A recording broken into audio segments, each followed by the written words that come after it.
Olá a todos, muito obrigado pela oportunidade. A Adélia comentando que sim, a nós não seria possível, mas sim também a estrutura de vocês também não seria possível tudo isso. E iniciando aqui, e agradecemos também a todos os colaboradores, também o Email Winner, também, muitíssimo obrigado. Apresentando um pouquinho sobre nós, eu me chamo Carlos Seiti Shiraishi, eu sou engenheiro alimentar, eu já fui nadador profissional, depois, posteriormente, encerrei minha carreira na natação, eu iniciei na musculação. Eu treino musculação desde meus 15 anos, hoje eu tenho 26 anos. Esse ano eu vou estrear nas minhas atividades de fisiculturismo e junto com isso, com essa atividade do esporte, que eu acredito que, como eu tenho contato a minha vida inteira com o esporte, eu sei a importância disso. E junto a isso eu sou engenheiro alimentar, na mesma universidade da Ítala. Vim aqui para Portugal fazer meu mestrado em qualidade de segurança alimentar e atualmente realizo meu doutoramento na Universidade Viu em Ciência e Tecnologia de Alimentos. Deixa eu a palavra aqui para a Ítala. Bom, vocês me conhecem, né? Já faço parte da casa e é uma honra, um prazer para mim estar aqui hoje abordando um pouquinho do tema que eu sou completamente apaixonada. Essa é a minha vida. Eu atuo nessa área desde 2010, né? Eu sou engenheira alimentar, sou mestre em qualidade e segurança dos alimentos. Recentemente concluí o meu doutoramento em ciências farmacêuticas com especialidade em nutrição e química dos alimentos. Já estou no meu segundo pós-doc. Meu primeiro pós-doc foi aqui no Instituto Politécnico de Bragança, agora eu estou no meu segundo pós-doc na Universidade do Minho. Depois a gente vai conversar melhor sobre isso, mas eu estou de mudança para Braga. Isso não é um tchau, nem é apenas um até logo, porque eu vou continuar aqui fazendo parte do Ginásio Público de Bragança, vou continuar vindo, participando das competições, um treino de domingo ou outro, então vou continuar fazendo parte, só não vou estar mais tão presente aqui em Bragança. Além de tudo isso, sou pós-graduada em Nutrigenética e Nutrigenômica, sou atleta do Ginásio Clube de Bragança com muito orgulho e sou apaixonada pelo estilo de vida saudável. Isso começou desde a minha graduação em Engenharia Alimentar, mas depois que eu migrei dessa parte da engenharia, que é uma parte mais de exatas, e passei mais para a área da saúde, com o doutoramento em Ciências Farmacêuticas, com especialidade em Nutrição e Química dos Alimentos, quando eu comecei a entender não só o que é o alimento, só o que é a química do alimento, o processo de transformação do alimento, mas sim como ele atua no nosso corpo. Então, depois que eu comecei a ter esse entendimento, minha paixão aumentou mais ainda e agora estamos com esse projeto de levar esse conhecimento também para os praticantes de esporte, para os atletas. Acho que vai ser muito agregador. Então, muito obrigada pela presença de todos. E vamos estudar um pouquinho. E eu vou falar uma coisa pra vocês. Percebi que vocês não trouxeram um caderninho ou agenda, alguma coisa pra apontar. Nós temos. Alguém quer? Porque assim, eu ia falar que poderiam tirar foto. Porque existem algumas informações que mais pra frente a gente vai falar sobre cálculo, sobre quantidades. E são informações interessantes para vocês depois aplicarem em casa no dia a dia. E se vocês apontarem vai ser interessante, tá? Mas de qualquer forma no formulário tinha o e-mail, então a gente pode encaminhar esse material também via e-mail, junto vai ter um certificado e tudo mais. E de qualquer forma já fica lá também. Obrigado. Okay? Já com uma oferta. Olha que maravilha! Perfeito! Nós aqui temos Tudo! Nós temos tudo. Não temos o dinheiro, mas temos muito dinheiro, muito boa vontade.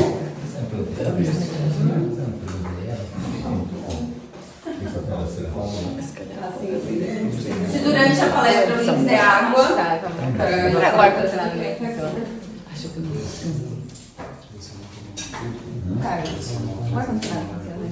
O ar-condicionado.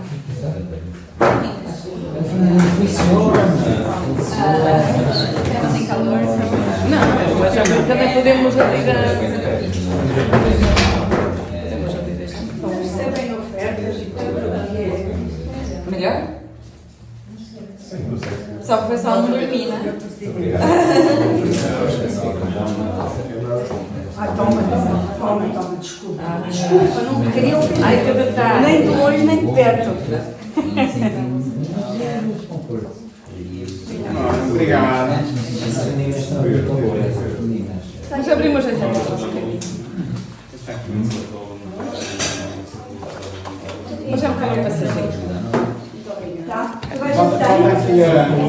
Tem falta? Ah, mina. Sim.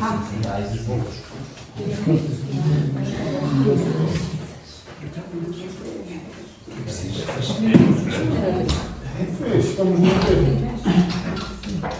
Aí vai abrir.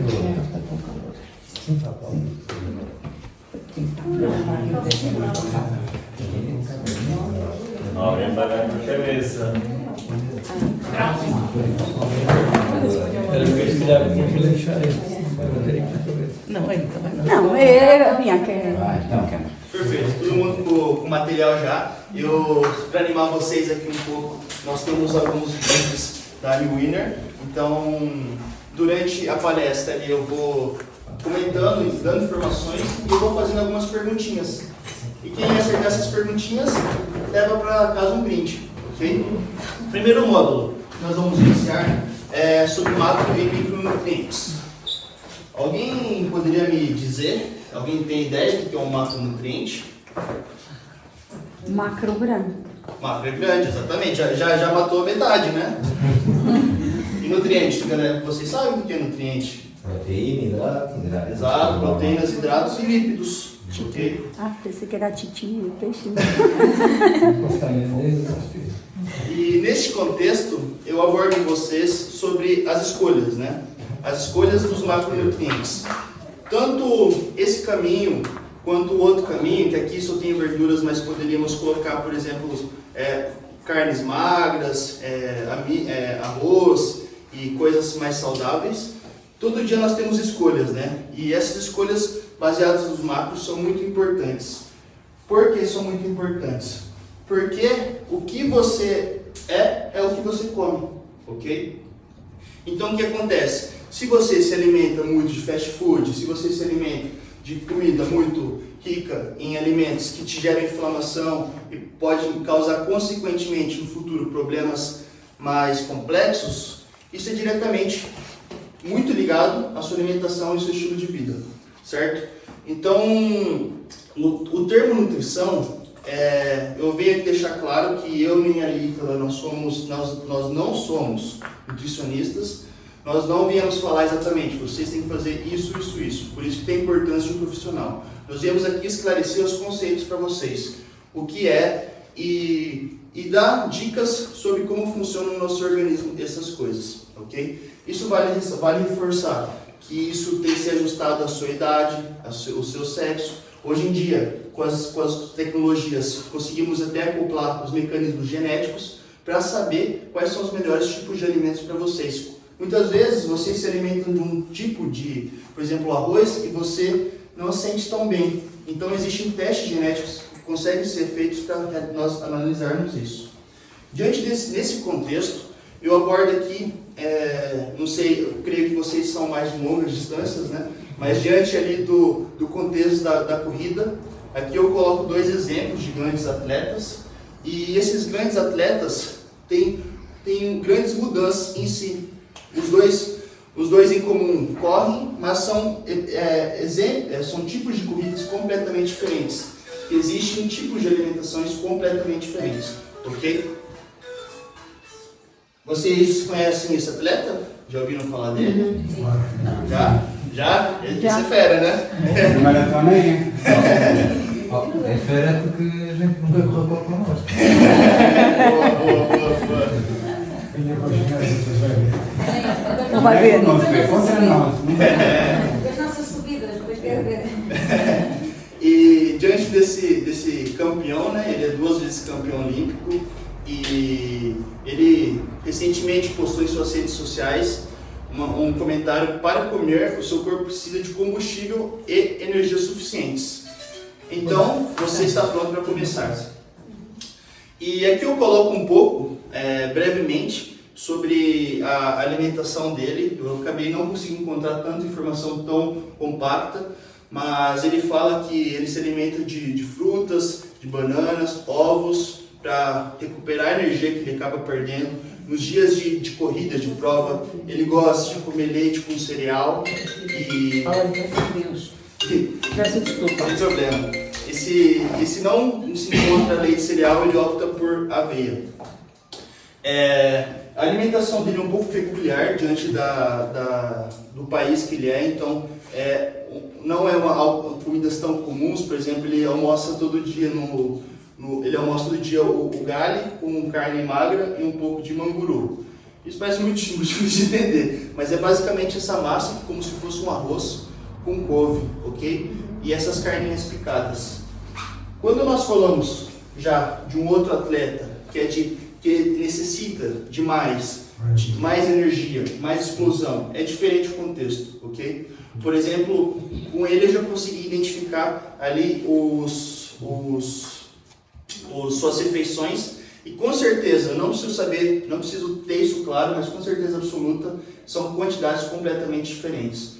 Com certeza, ele tem um peso muito superior que o outro atleta, se eu não me engano, são 52 quilos e ele está na cerca dos 90 para 100 quilos, então são quantidades completamente diferentes, ok? E quantidades completamente diferentes são diretamente proporcionais aos tipos de alimentos que você consome. Para vocês terem ideia, eu estava lendo sobre um seriado que tinha dele, e ele falou que quando ele foi para a China competir em Pequim, ele tinha muita dificuldade em encontrar os tipos de alimentos. E ele falou assim, poxa, eu vou lá comer, qualquer coisa vai me dar um negócio, a prova não vai ser da mesma forma. Então, para vocês terem ideia, isso gerou até muita polêmica, porque ele chegava a consumir 100 nuggets por dia. Nuggets, exatamente nuggets. Exatamente nuggets, porque era uma fonte que ele conhecia calórica e proteica. Então, se ele começar, muitas vezes, mudasse muito a alimentação, por isso que é importante, quando a gente vai viajar, a gente tentar manter os mesmos padrões. Por exemplo, se vocês forem fazer uma prova um dia em outro país, alimentação, hábitos, são muitos fatores que podem gerar... tem que tentar manter mais próximo da realidade, mais próximo do tipo de alimentação que você costuma executar. Diante desse contexto todo, que vocês já entenderam que os macronutrientes são os carboidratos, proteínas e gorduras, no entanto, eu gostaria de deixar claro que existem fontes que abraçam tanto um quanto o outro, ok?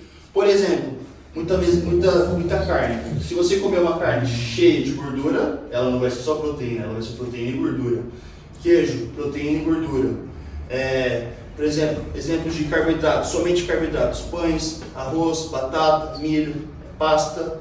Exemplos de fonte de carboidrato, proteína, grãos. Exemplos de proteínas e gorduras, queijo.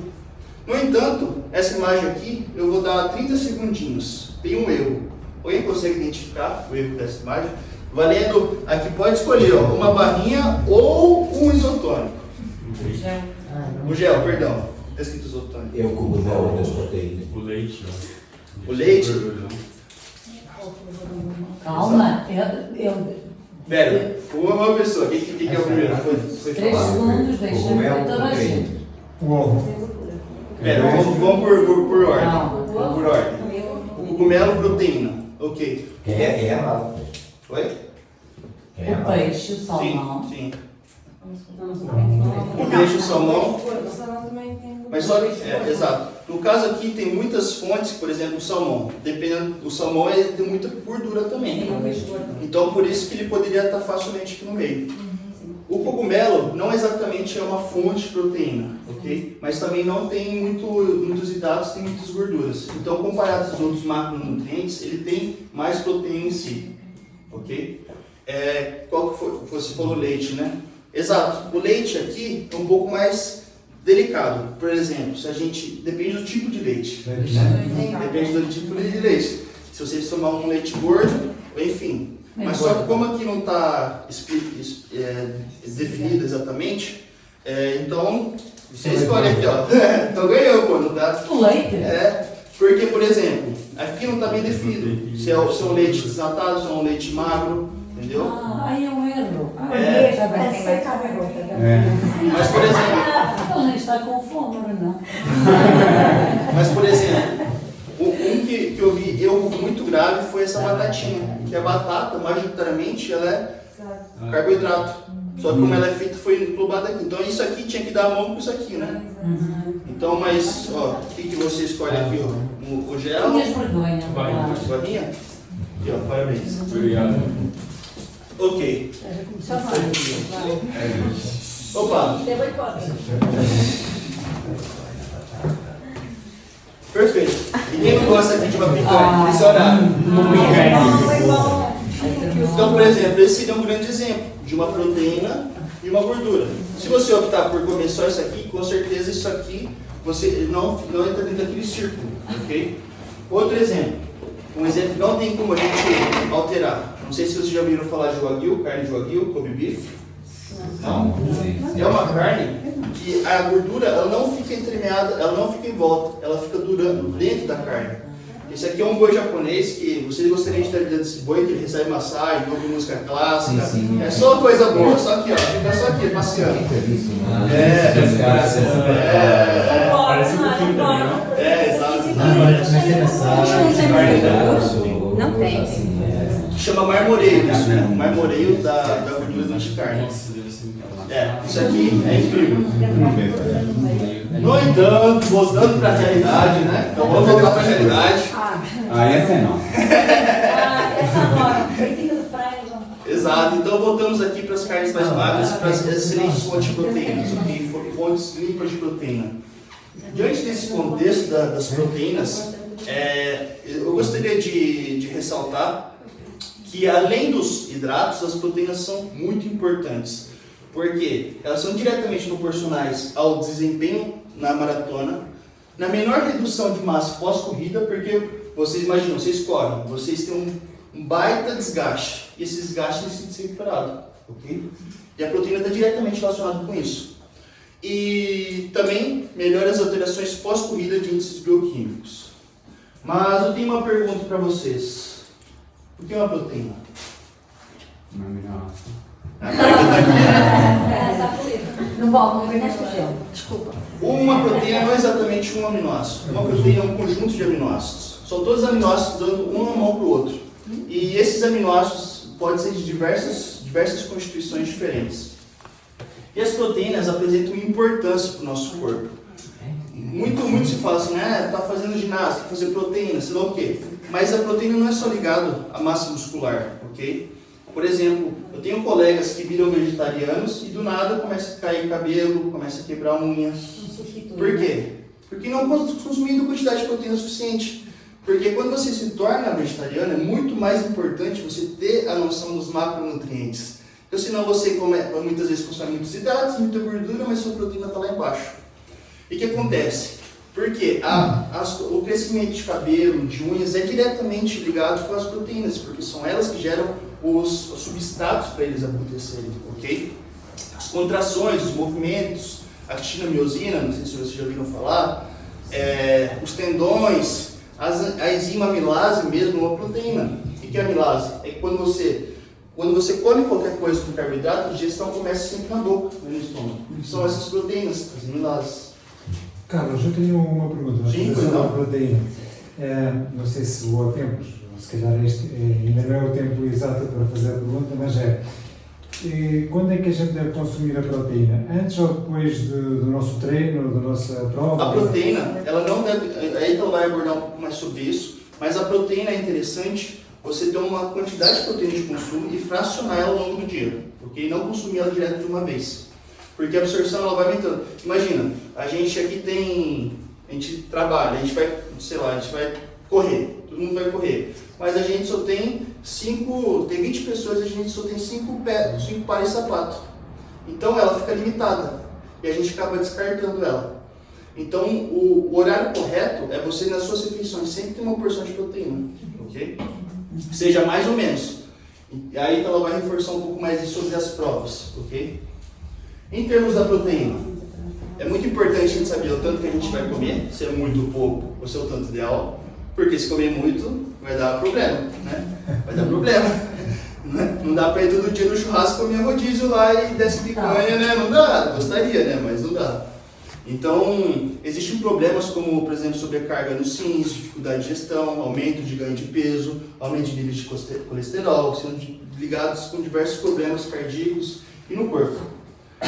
Antes de avançar um pouco, eu foco aqui, quando você consome excesso de proteínas também é muito importante a hidratação e a coloração da sua urina é um fator muito importante que diz sobre sua saúde também, ok? Então eu reforço aqui que o amarelo, até o amarelo tem que ter muita atenção daqui para baixo e a cor ideal é daqui para cima, ok? Esse é um grande indicador.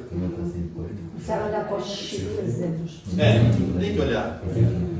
E como eu comentei, as proteínas a mais têm problemas e as proteínas a menos também, ok? Como por exemplo, perda de massa muscular, maior suscetibilidade de infecções, cabelo e pele enfraquecidos, fraqueza e fadiga. Existe um problema muito grande que se acontece quando as pessoas começam a ficar idosas, que elas começam a perder muita massa muscular. Isso é um problema que se chama sarcopenia, ok? São ligados com dois fatores, principalmente. A ausência e falta de exercício físico, exercício de força e consumo de proteína, ok?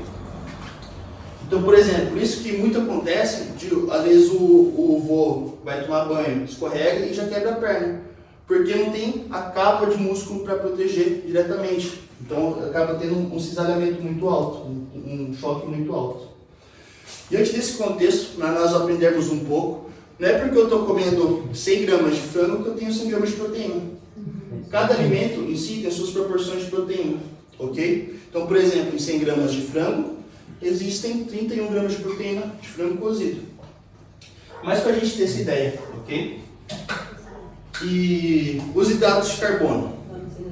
Os hidratos de carbono são a parte boa, né? Come bastante arroz ali, come macarrão, os pães. E os hidratos de carbono são extremamente importantes. Por quê? Alguém sabe me falar o que é importante? energia. Exato, exatamente, perfeito. Sem hidratos de carbono a gente não tem força, não tem ânimo sequer para se levantar. Exatamente.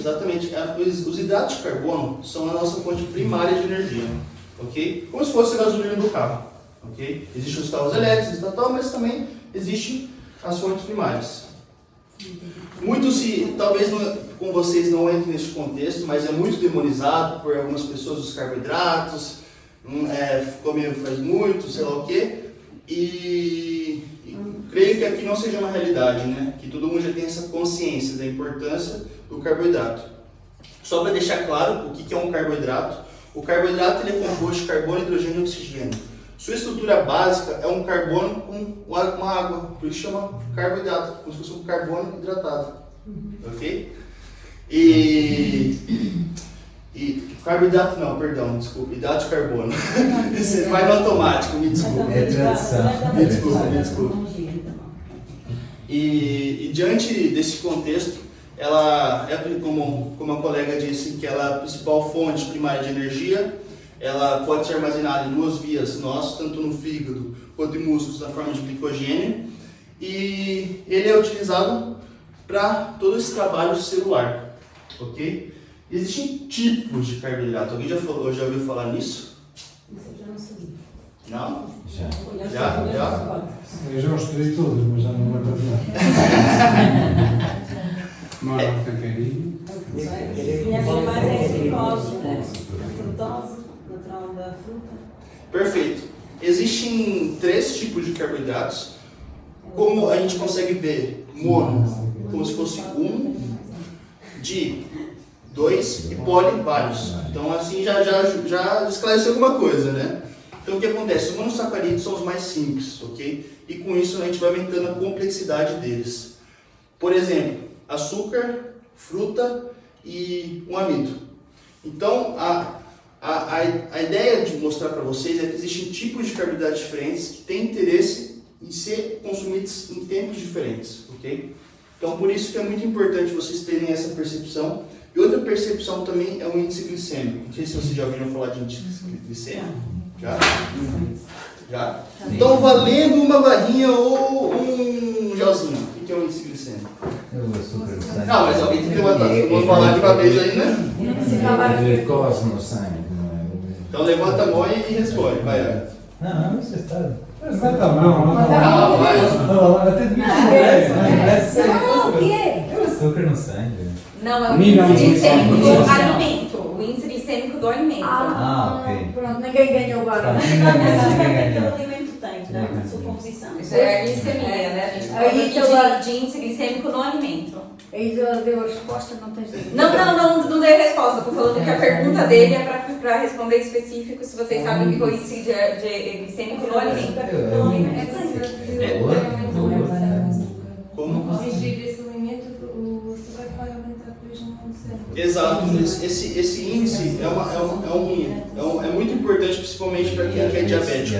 Esse índice, você utiliza ele, você utiliza esses carboidratos para saber o potencial que ele faz para jogar a insulina lá em cima, ok? Porque que acontece? No corpo, quando você consome carboidrato, existe um transportador que leva para dentro das células, que é a insulina.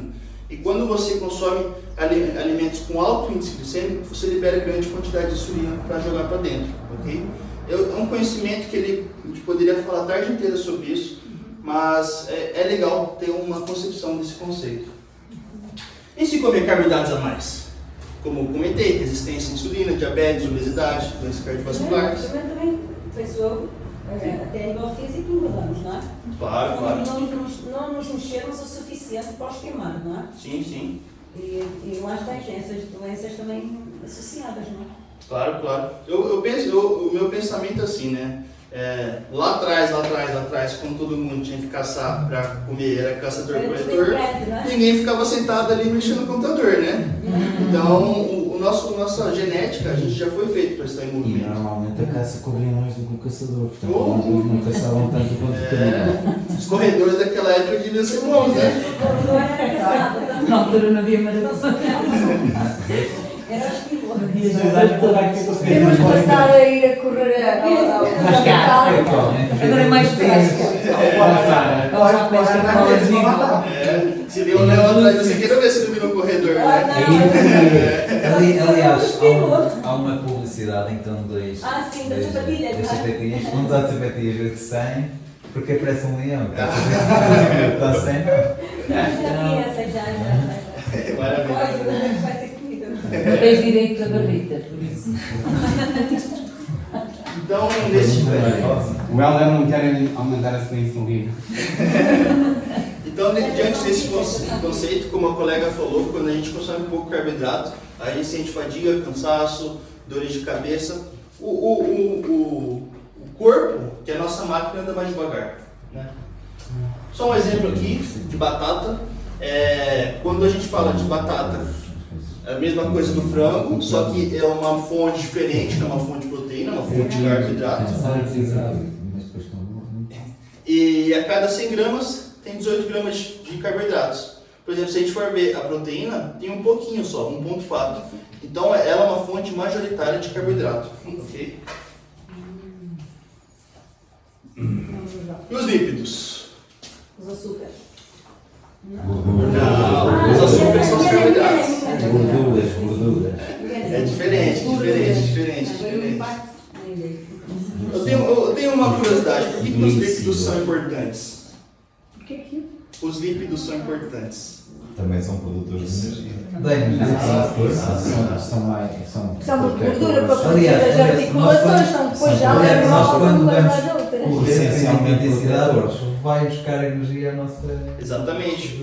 E isso, por exemplo, como comentei, o convencional é a gente utilizar o carboidrato, mas existem outras fontes de energia. E os lipídios são as fontes que a gente guarda de estoque. Por exemplo, o urso, quando vai hibernar, ele precisa estar com a pança cheia. Exato, porque quando ele sai da caverna, ele consumiu toda aquela energia armazenada. Ele com essa energia podia correr 100 km.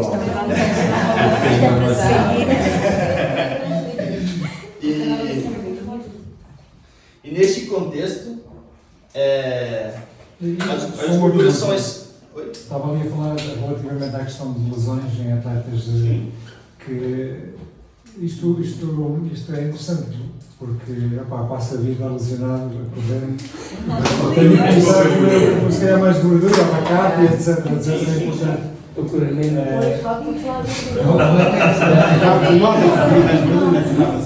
Aquela carninha que era ali toda Eu acho que faz ir para alguns como eu. É importante o que ele está a dizer, porque há muita gente, agora com esta questão de estar magro e de perder peso, depois perde-se muito nesta questão. Aliás, acho que se fazem basicamente 2 erros. Um também é cortar os hidratos de carbono, que é a forma mais fácil de emagrecer, mas depois falta a energia. E depois esquecem-se muito que as gorduras não são todas más. É preciso, e que também são necessárias. E muitas vezes eliminam-se completamente. E depois dá azar. Exatamente.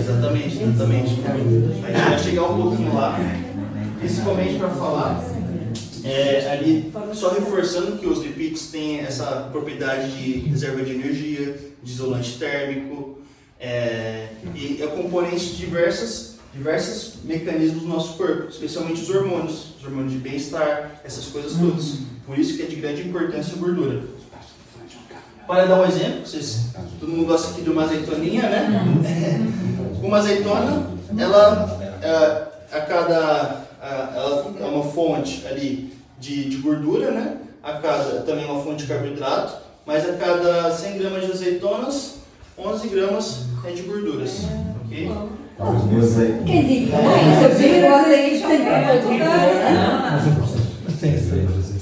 E existem os alimentos que são ricos em gorduras boas.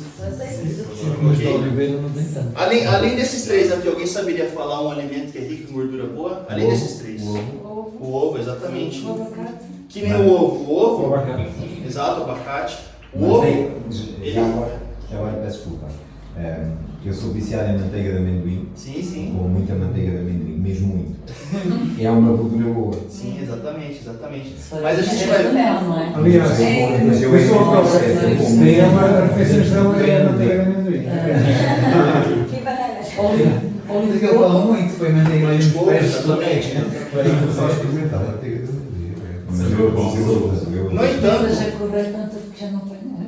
No entanto, também existe as outras gorduras, né?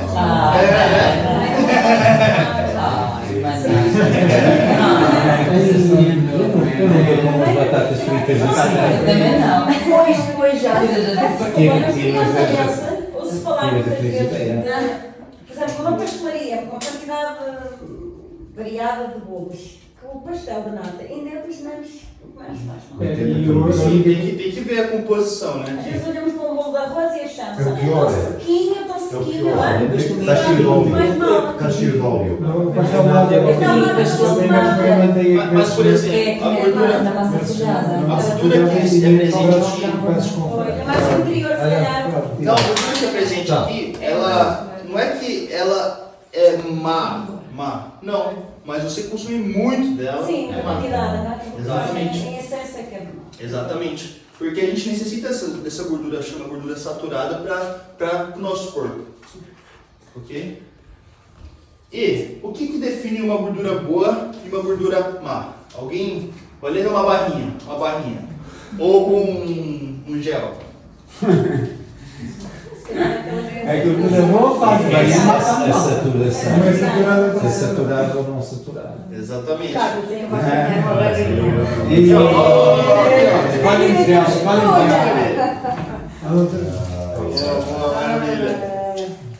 Exatamente. Amarela.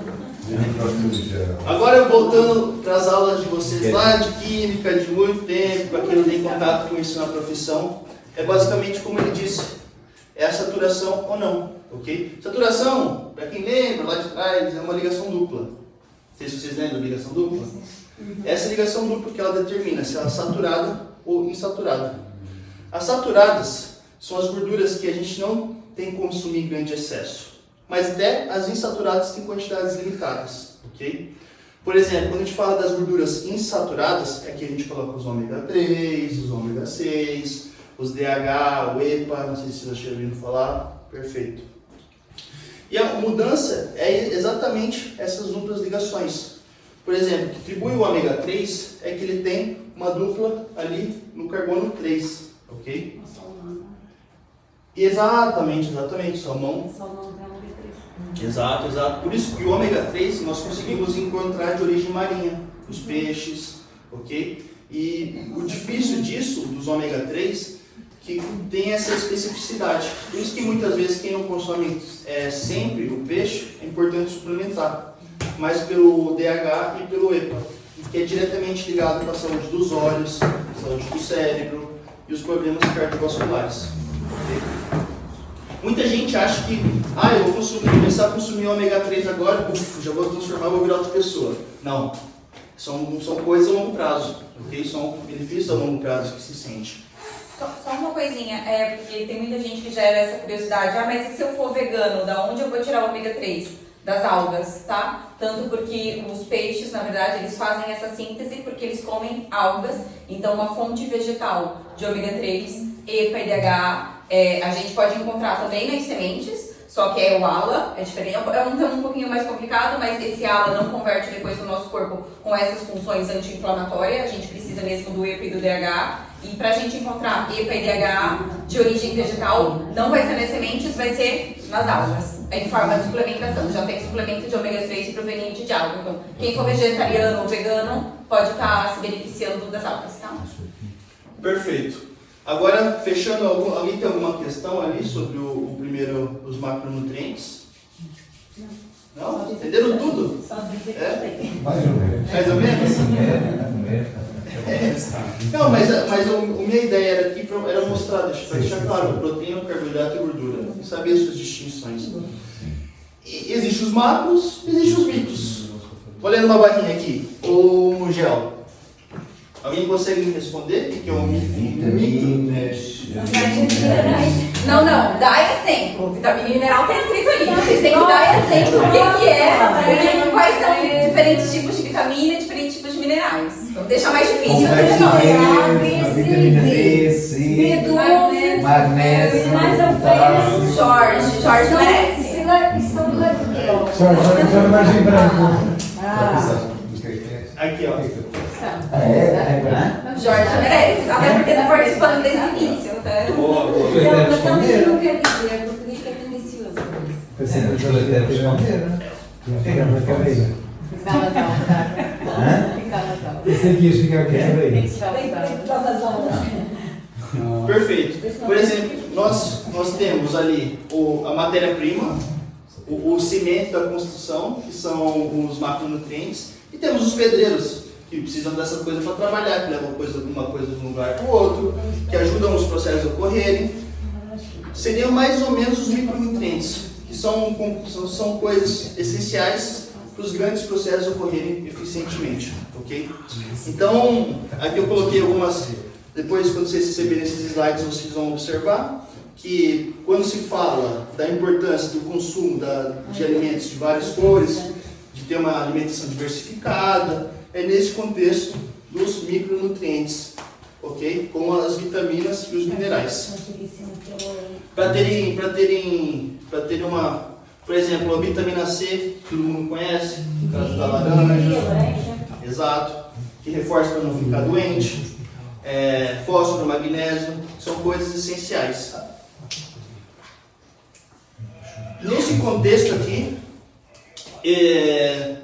já entendemos o que é um macronutriente e o que é um micronutriente. Para só deixar claro como que isso conversa com nós, eu gostaria que alguém tentasse responder, valendo a minha última perguntinha, o que é uma dieta? Uma dieta? É um programa, regime é um programa que tem que incluir micro ou macronutrientes em função das necessidades de cada pessoa, para não passar o peso ou estar em déficit e ter energia suficiente para sobreviver e para Perfeito!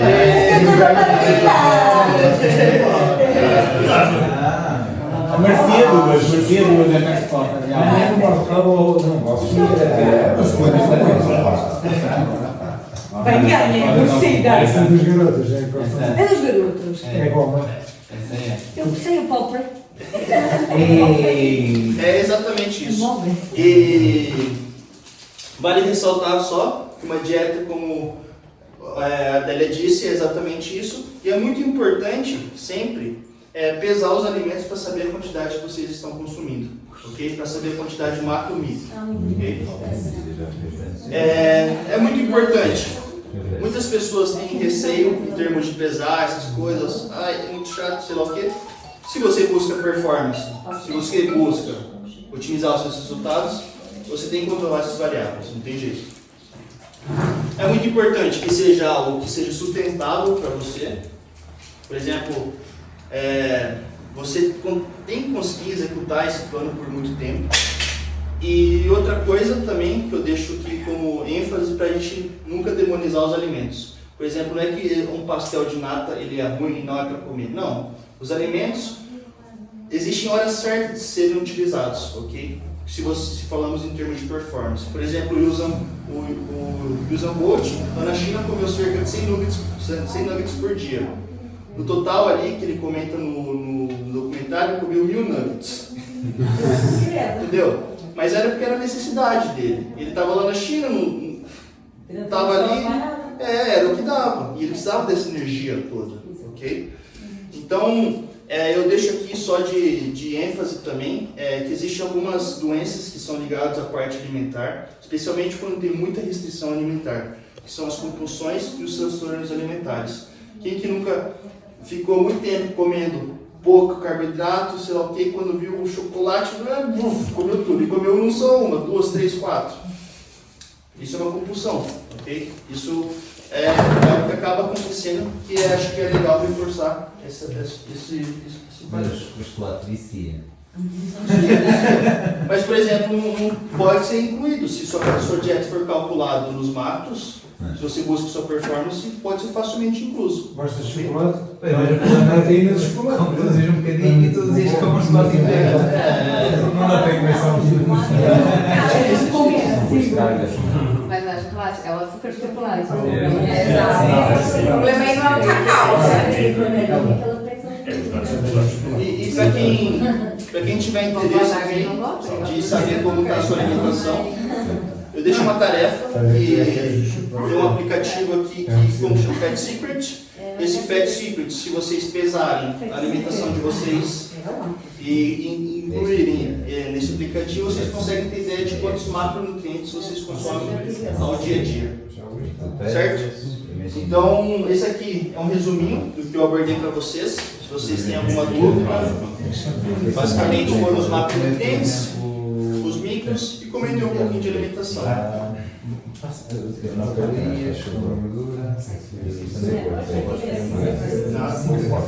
Isso aqui consegue. É uma aplicação gratuita. Consegue encontrar no Apple Store ou no Play Store, no Android. Isto vai dizer.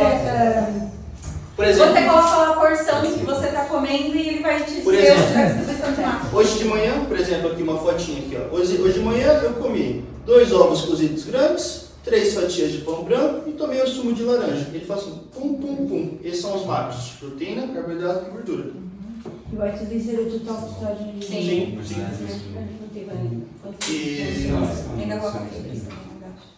E por minha parte, seria isso. Se vocês tiverem alguma dúvida, alguma questão. Muito bem.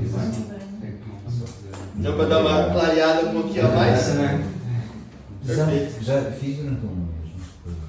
Então deixa a palavra aqui para a Ita.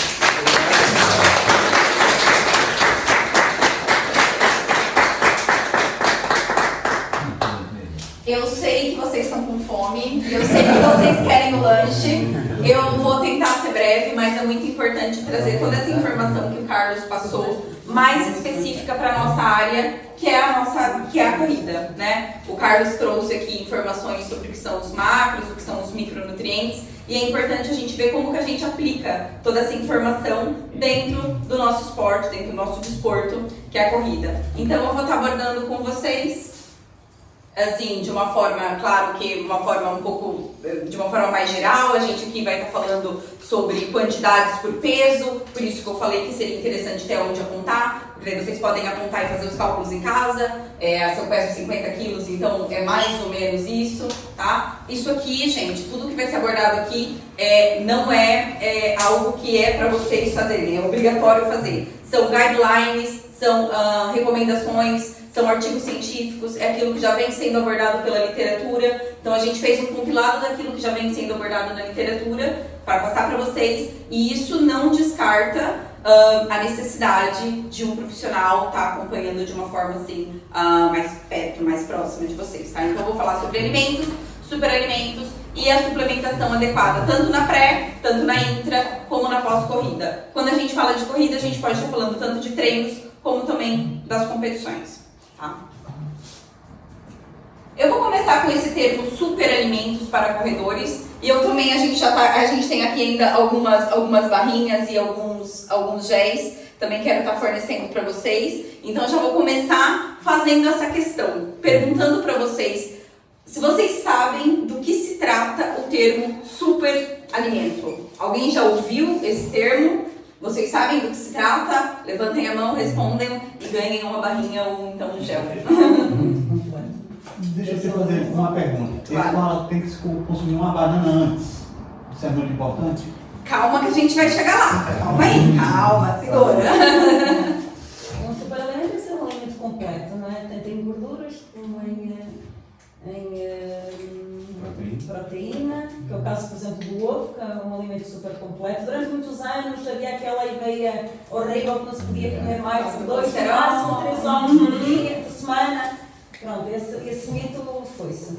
Pronto. Perfeito. Nós em casa temos de ter Perfeito, você vai ver que eu trouxe até para os próximos slides, você vai ver que veio como um exemplo o ovo. É exatamente isso. São alimentos que têm essa capacidade de fornecer não só macronutrientes, mas também micronutrientes e também fitoquímicos compostos antioxidantes. Temos aqui ainda uma barrinha de chocolate ou então gel de carboidrato. O que você prefere? Eu vou dar o gel.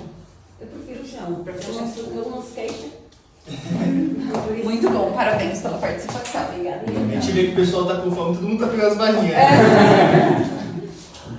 Pronto, então trago aqui alguns exemplos de superalimentos, como por exemplo o abacate, os frutos secos, a banana, o salmão. Aqui é mais específico, né, superalimentos para corredores, então que são alimentos mesmo que vão trazer, não apenas, igual o exemplo do abacate, que tem gordura, que é fonte de gordura boa, mas também traz ali, ó, vitaminas, minerais, incluindo vitamina A, vitamina C, vitamina E, vitaminas do complexo B, todas, exceto a B12, fontes de potássio, de magnésio. Então é bastante importante inserir alimentos desse tipo na nossa rotina para a gente conseguir ter também, não só o macro, mas também os micronutrientes. Os frutos secos ricos em ômega 3, fibras, vitaminas, minerais e também antioxidantes. A banana, excelente, né? Uma excelente fruta para nós corredores, que é fonte de hidrato de carbono e é a fruta de origem vegetal, mais rico em potássio. Nós temos aqui o salmão, que também, para além de proteína, também é fonte de ômega 3, que é uma gordura insaturada com efeito anti-inflamatório. A gente já vai falar sobre inflamação daqui a pouquinho,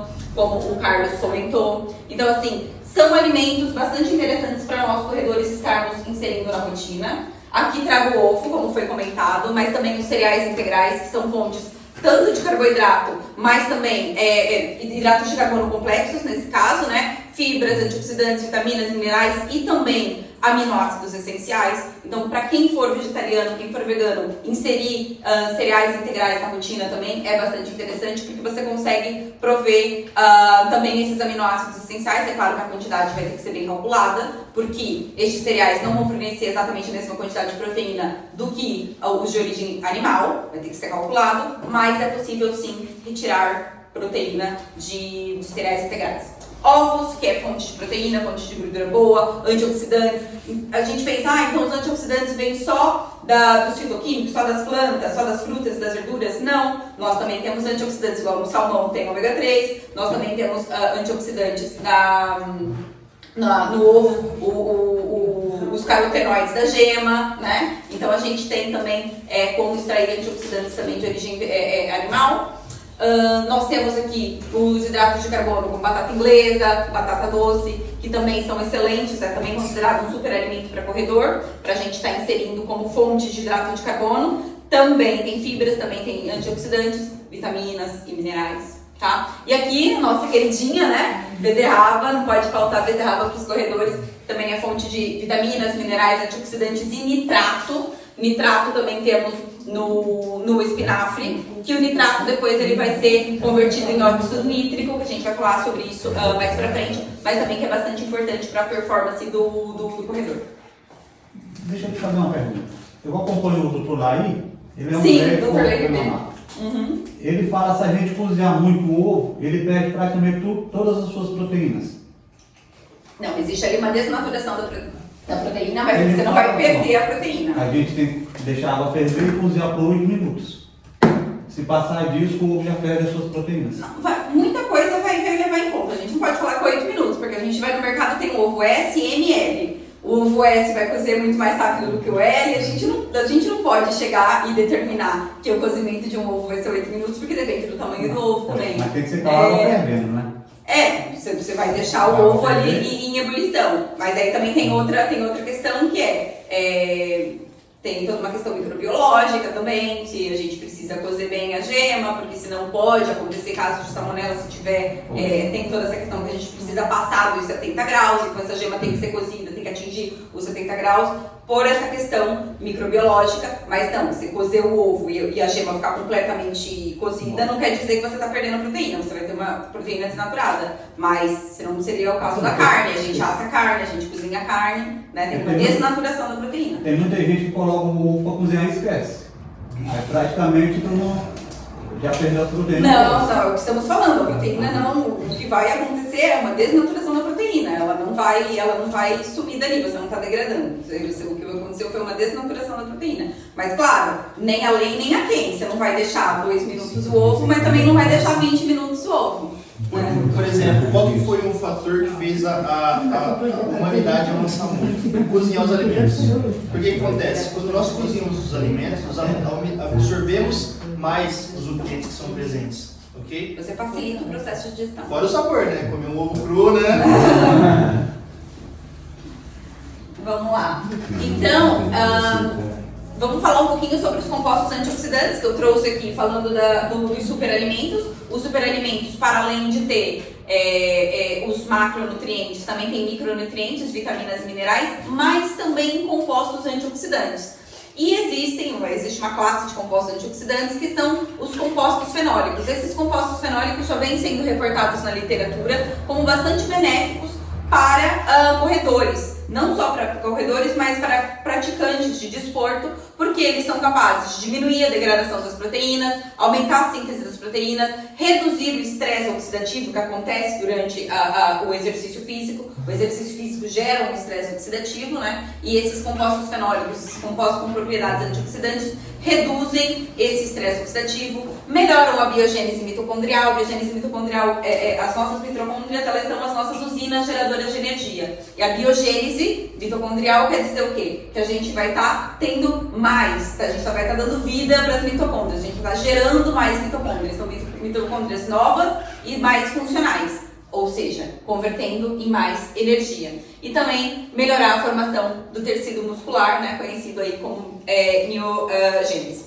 Nós podemos encontrar compostos fenólicos. Aí estes fenólicos a gente não encontra em origem animal, é só origem vegetal, porque os compostos fenólicos eles são metabólitos secundários de plantas. Então não vamos achar compostos fenólicos em produtos de origem animal, apenas produtos de origem vegetal. Frutas, verduras, aqui alguns exemplos, como por exemplo a cúrcuma rica em curcumina, o gengibre rico em seigegerol, seijogaol, nós temos aqui espirulina, nós temos aqui moringa, e aí vocês podem encontrar tanto nessa forma, in natura, podemos encontrar assim em formas de pó, e a gente também tem aqui alguns produtos que já são comercializados nesse formato, que já é o pó bonitinho, certinho.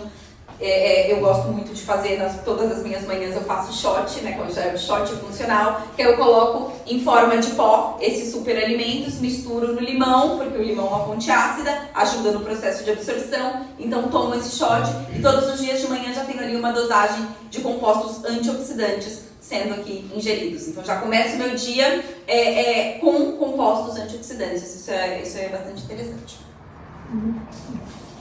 E por que é interessante inserir compostos antioxidantes para nós atletas de corrida? Porque, como eu disse antes, o exercício físico ele gera inflamação, ele gera lesão. A musculação também gera inflamação, também gera lesão. E isso principalmente quando a gente fala de corridas longas. Galera aí que gosta de fazer uma maratona, meia maratona, né, que são corridas mais longas. Por quê? Quanto mais forte e mais longa for a corrida, maior a inflamação. Igual o welder, foguete, que corre super forte, super rápido. tá gerando inflamação, né? Enquanto está correndo, está gerando inflamação. Só que não quer dizer que a inflamação ela é ruim. Não, a inflamação ela é necessária. Existem 2 tipos de inflamação, a inflamação aguda e a inflamação crônica. A inflamação aguda é quando a gente tem ali o processo de inflamação, mas o nosso corpo responde de uma forma positiva, curando. Igual no ginásio, por exemplo, quando a gente vai lá e pega peso, a gente gera ali lesão, mas depois a gente vai, o nosso corpo vai se recuperar, vai se regenerar, e aí é onde a gente vai crescendo, né, de musculatura, porque o nosso corpo consegue se regenerar. Quando a inflamação é crônica, é que não é bom, porque aí o que acontece?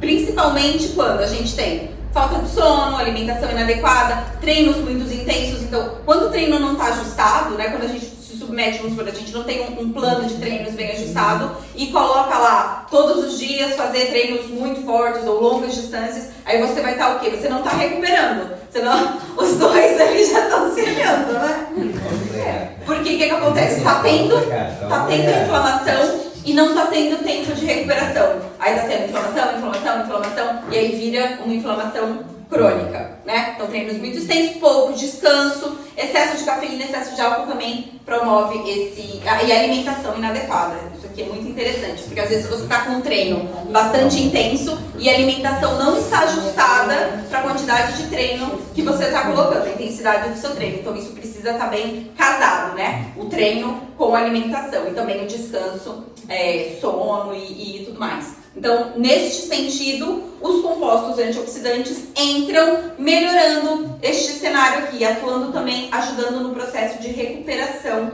pós-inflamação, porque a corrida gera, sim, inflamação, isso é normal, é natural, tá? É do corpo. Depois, quando é que é o excesso de cafeína? É como tudo, não é? Não só o excesso de cafeína, né? O excesso de qualquer coisa, mas no caso aqui a cafeína ela entra também influenciando no sono, porque quando a gente tem o excesso de cafeína, a gente vai estar influenciando na qualidade do nosso sono. Entra aí também. Tá? O excesso de cafeína freia o seu nervoso. Exato, é muito individual. Eu vou falar um pouquinho sobre cafeína depois. É que quando se fala, muitas vezes fala-se de uma forma geral, não é? 3 cafés, 4 cafés, mas isso depende do próprio café. Claro, a intensidade do café. A mesma quantidade de cafeína e depende das pessoas. Com certeza. Um café pode ser excesso Sim, de sim. Como o Carlos falou anteriormente, existem já testes genéticos onde a gente consegue saber como que a pessoa metaboliza determinada substância. E existe um polimorfismo genético que é justamente da cafeína, que é uma pessoa que consegue metabolizar mais rápido essa cafeína e a meia-vida da cafeína no corpo dessa pessoa é mais rápida, é menor no caso, e pessoas que têm esse polimorfismo genético não conseguem metabolizar muito bem a cafeína, então essa cafeína fica muito mais tempo no corpo. Então tem pessoas que, eu sou uma dessas, por exemplo, eu só tomo café mesmo com cafeína mesmo de manhã, não é nem depois do almoço não, porque eu preciso do dia todo depois para estar metabolizando essa cafeína para conseguir dormir bem. Eu demorei para entender isso. Até pouco tempo atrás eu fazia consumo de café às 6 horas da tarde e depois não tinha um sono bom, assim, dormia, mas acordava várias vezes, tinha esse probleminha de insônia, acordava várias vezes ao longo da noite e era justamente por causa dessa questão. Aí eu fiz lá um jejum de cafeína por um tempo, excluí completamente a cafeína, depois fui introduzindo aos poucos de novo, só no período da manhã, e aí eu comecei a entender o meu corpo. Então, essa observação é muito importante. Nem todo mundo vai fazer o teste genético, mas a gente pode se auto-observar e entender o que faz bem pra gente e o que não faz. Tanto a nível de cafeína, como até mesmo a nível da alimentação. Porque existem alimentos saudáveis que não fazem bem pra gente. Tem gente que não dá com abacate por causa dos FODMAPs. Tem gente que não dá com brócolis por causa do excesso de fermentação. Tem gente que não dá com grão de bico por causa do excesso de fermentação. Então a gente precisa fazer também essa auto-observação. Tá? Então agora a gente vai abordar um pouquinho mais especificamente sobre a rotina de alimentação do corredor. Nós temos aqui a dieta de treino e competição, né? Então, como o Carlos já mencionou anteriormente sobre os hidratos de carbono, o que acontece? Grande parte da energia do nosso corpo deve ser fornecida através de hidratos de carbono porque eles fornecem energia limpa. Então, se a gente tem um aumento de requisito energético, a gente precisa ter um aumento na ingestão de alimentos fontes de hidratos de carbono. Se eu aumentei meu treino, eu preciso aumentar a minha ingestão de hidratos de carbono, né? Isso precisa estar acompanhando, né? E a escolha dos alimentos de elevada densidade nutricional e baixa densidade energética, o que a gente precisa entender? Que a gente tem, vamos supor, 200 gramas de arroz, e lá nessas 200 gramas de arroz a gente tem uma quantidade de carboidrato. 200 gramas é uma quantidade jeitosa, né? E aí a gente pega uma bolacha recheada, 2 bolachinhas recheadas. E tá mais, ainda tem mais. Sim, pois é. Então é isso que a gente precisa entender. Que existem alimentos de elevada densidade nutricional e baixa densidade energética. E outros que são aqueles que a gente chama de calorias vazias, né? Que são alimentos que vão te fornecer uma quantidade de caloria muito grande, mas de nutriente mesmo pouco. Tá? Então isso... a energia esgota-se muito rápido. Exatamente. Então é importante isso a gente ter em atenção. E aqui um pouquinho falando sobre o glicogênio, né, que nós temos aqui principalmente o carboidrato sendo convertido em glicogênio, é o glicogênio que vai fazer essa função energética no nosso corpo e ele é armazenado tanto no músculo como no fígado. Eu disse jejum porque catabolismo de exercício ou jejum? Como? Acontece um processo de anabolismo quando a gente está... Anabolismo, construção, né? Quando a gente está alimentado. E catabolismo quando a gente faz a alimentação em jejum. Só que isso aqui também é importante... É claro que isso vai depender do tipo de exercício que você faz. Você não vai correr uma maratona em jejum, nem meia maratona em jejum. Você não vai para uma prova em jejum. Dependendo do tipo de exercício que você fizer. Um hitzinho de 10, 15 minutos, talvez seja beneficiado em jejum, porque a gente tem até ali potencializa a queima de gordura. Sim. Dentro do quê? De um cenário onde a pessoa está querendo perder gordura. Que aqui no nosso caso, que somos atletas de corrida, pode não ser interessante esse exercício em jejum. Então isso vai ser bastante variável. A gente tem o catabolismo, exercício em jejum, anabolismo em estado alimentado. Então, o que vem sendo reportado na literatura de uma boa estratégia antes de corrida, né? O que vem sendo... Os alimentos devem ser relativamente pobres em gorduras e em fibras, para o quê? Para facilitar o esvaziamento gástrico, ricos em hidratos de carbono, para manter a glicemia e maximizar as reservas de glicogênio, o que vai ser convertido lá para nós em energia, moderados em proteína, porque também a proteína ela é de mais demorada digestão, no caso, né? E familiares ao atleta, o Carlos comentou isso. Ninguém vai fazer o novo ali no dia da corrida. A gente vai fazer o quê? A gente vai... Aquilo que está habituado a fazer, não é? Quem é que disse? Não se deve, professor. Por quê? Porque você não vai reinventar a roda no dia da corrida, você vai fazer testes, né? Vai se inventar sempre no dia anterior à corrida. Não sei, ainda não. Pronto. Não se deve treinar ou convertir com o estômago cheio, né? O sangue deve estar totalmente disponível para alimentar e arrefecer os músculos. Se a gente está com o estômago cheio, o que a gente vai fazer? A gente vai estar preocupado, nosso corpo, nosso organismo vai estar preocupado no processo de digestão e não no processo do exercício físico, né? Eu quase tenho questões. Então, aí, ó, e pequenas refeições devem ser consumidas perto do evento, né? Treino, competição, para permitir o esvaziamento gástrico. Então, perto da competição, a gente vai fazer pequenas refeições. Grandes refeições podem ser consumidas quando existe tempo disponível, que é o quê? Mais de 3 horas, que é justamente, também vou falar um pouquinho mais pra frente, que é o tempo que essa refeição vai se converter em glicogênio, principalmente quando a gente está falando de carboidratos, né? Antes do exercício ou da competição.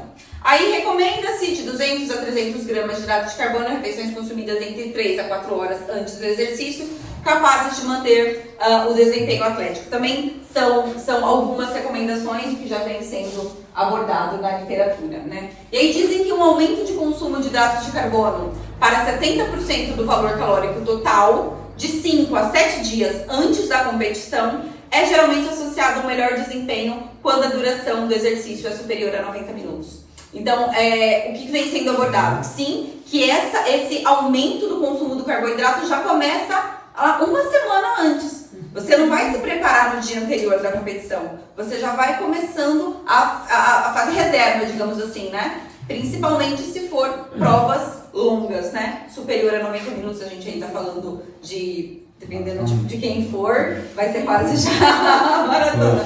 Mas mais do que meia maratona, né? Então, os hidratos de carbono demoram cerca de 4 horas a serem digeridos e inicia-se o processo de armazenamento sob a forma de glicogênio no músculo e no fígado. Então, não adianta achar que vai ser o gelzinho logo antes que vai fazer toda a reserva de glicogênio, porque não vai. Ajuda muito, mas não. A gente vai começar esses estoques ainda lá atrás, tá? Assim, são só algumas informações também que são já descritas pela literatura, que existe, em atletas treinados consegue aumentar o glicogênio muscular em apenas um dia, através da ingestão de 10 gramas de hidrato de carbono por quilograma de peso, onde aqui a gente também utiliza essas informações para fazer o cálculo e saber no nosso corpo quanto que seria necessário. Entre 2 e 3 dias antes da competição, diminuir a intensidade de treino de 30% a 50% e continuar a mesma dieta, ou seja, você continua com aquela saturação de carboidrato, né, de hidrato de carbono, mas você reduz a intensidade do treino. Nisso você mantém o quê? Você mantém estoque, né? Você vai estocando glicogênio. Então, saturação das reservas de glicogênio muscular e hepático no período pré-competitivo e melhorar o desempenho do esforço prolongado. Então, fazendo isso aqui, a gente consegue o quê? Saturar as reservas de glicogênio e melhorar o desempenho no esforço prolongado, mantendo também glicose sanguínea adequada durante o exercício. Agora a gente tem aqui, falando de exercícios com duração máxima de 60 a 90 minutos, aí a gente já traz para provinhas um pouquinho mais curtas, né? Que aí recomendam o aumentar a ingestão de hidratos de carbono de 300 a 600 gramas no dia, 2 dias antes do exercício, parece melhorar o desempenho físico a longo prazo em exercícios intermitentes de curto intervalo. A mesma coisa que foi dito lá atrás, a ingestão de 10 gramas de hidrato de carbono por quilograma de peso melhora o desempenho também dessas corridas, tá? E aqui é interessante a gente ressaltar que adicionar pequenas quantidades de gordura não parece ser prejudicial e pode ajudar a controlar a resposta glicêmica durante o exercício. Por quê? Isso porque a gente, quando manda muito carboidrato, e carboidrato de baixo índice, de elevado índice glicêmico, que é aquele que vai dar uma resposta rápida na elevação da nossa glicemia, né? A gente adicionando um pouquinho de gordura, a gente consegue reduzir isso. Por quê? Porque o nosso corpo vai metabolizar a gordura junto com o carboidrato e não vai dar aquele pico de carboidrato. Já ouviram falar de comer uma maçã com, sei lá, 6 nozes ou com 6 amêndoas? Justamente por isso. Aí, se você come só a maçã, você vai dar um pico ali de glicemia, e quando você adiciona a gordura ou até mesmo a proteína, você retarda o processo de metabolização desse carboidrato e já não dá aquele pico. Você consegue metabolizar de uma forma mais lenta. Então, a ingestão de hidratos de carbono de 3 a 4 horas antes do exercício, não é? E aí, o que a gente vai adicionar? De 2 a 4 gramas de hidrato de carbono por quilograma de peso corporal. Novamente, isso aqui são estudos que são feitos, artigos científicos, que eles pegam um conjunto de atletas, fazem ali esse tipo de dieta e depois eles chegam a algumas conclusões. Então, chega à conclusão que de 2 a 4 gramas de hidrato de carbono por quilograma de peso corporal e de 0,15 a 0,25 de proteína por quilo de peso corporal de 3 a 4 horas antes do exercício. Isso é importante pra gente, quando a gente vai fazer uma prova de manhã, a gente saber como que vai ser o nosso almoço. Exato. É o que eu faço. E aí, uma refeição rica em hidratos de carbono tem demonstrado um aumento de glicogênio muscular e um maior desempenho durante o exercício.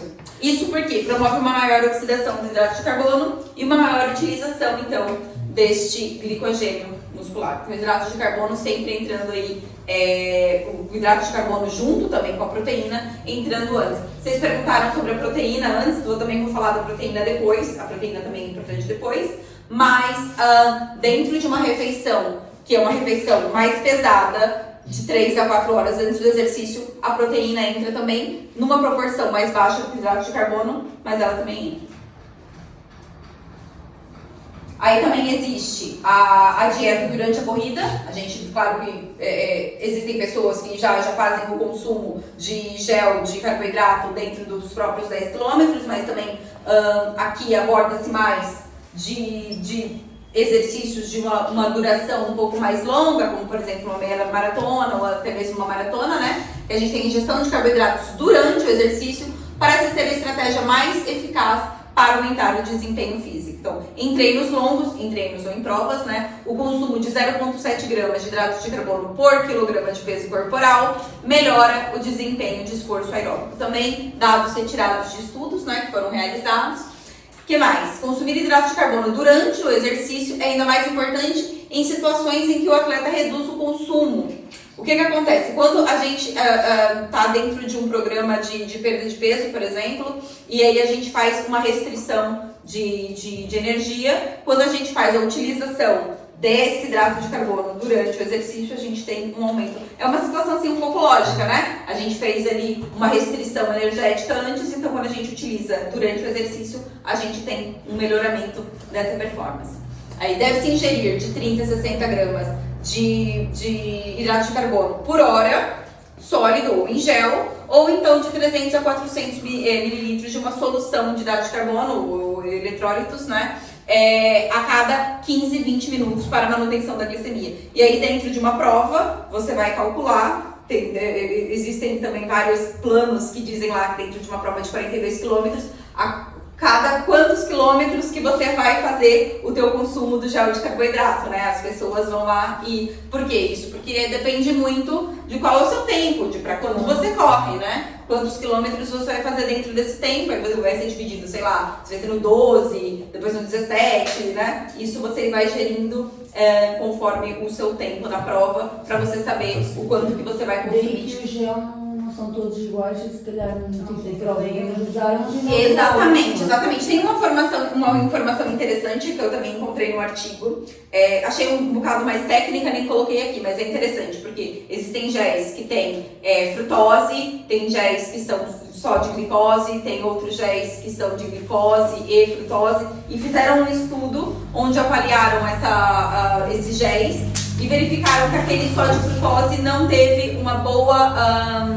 os atletas que consumiram só de frutose não tiveram uma boa resposta tanto quanto de glicose, mas quando foram analisados glicose com frutose, já pareceu bom também. Então é interessante também avaliar o tipo de gel. Existem géis que também tem cafeína. Os géis que tem cafeína, você também tem que verificar o melhor horário de colocar, porque essa cafeína ela vai precisar também ser metabolizada. Não adianta achar que você vai tomar o gel com cafeína na hora da largada, porque se for uma prova curta, essa cafeína vai ter efeito e você já terminou a prova. Você já terminou a prova e daqui a pouco você terminou a prova, você quer descansar, você vai estar lá pilhadão porque a cafeína está fazendo efeito ali.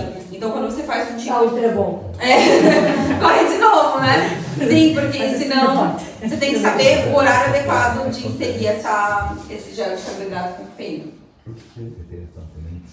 E falando do gel, né? Aí aqui a utilização de gel é especialmente importante durante o exercício matinal, em que as reservas de glicogênio hepático são diminuídas devido ao jejum noturno. Então, é bastante interessante a utilização de gel quando a gente vai correr de manhã. Porque, como falamos, é claro que quando a gente vai correr de manhã, a gente já trabalha no nosso jantar, né?